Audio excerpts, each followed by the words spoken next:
നമസ്കാരം.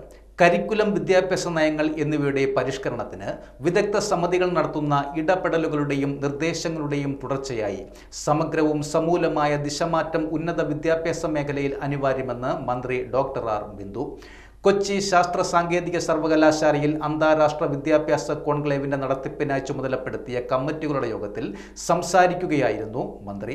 വിദ്യാർത്ഥികളുടെ സംരംഭകത്വ താൽപ്പര്യങ്ങൾ പ്രോത്സാഹിപ്പിക്കുന്നതിലും തൊഴിലും വിദ്യാഭ്യാസവും തമ്മിലുള്ള വിടവ് നികത്തുന്നതിലും ഊന്നൽ നൽകുന്ന തരത്തിൽ വിജ്ഞാനാധിഷ്ഠിത സമൂഹം കെട്ടിപ്പടുക്കുന്നതിന് സംസ്ഥാനത്തെ ഉന്നത വിദ്യാഭ്യാസ സ്ഥാപനങ്ങൾ മാതൃകാപരമായ പ്രവർത്തനങ്ങളാണ് നിലവിൽ നടത്തുന്നത്.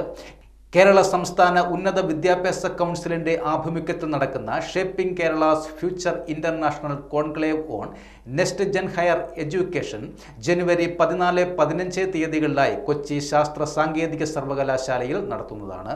ആഗോളതലത്തിലുള്ള മാറ്റങ്ങളുടെ ഗതിവേഗം ഉൾക്കൊണ്ട് പ്രഖ്യാപിച്ച രാജ്യാന്തര കോൺക്ലേവ് സർക്കാരിന്റെ വിഷന്റെ കൂടി ഭാഗമാണെന്നും മന്ത്രി പറഞ്ഞു.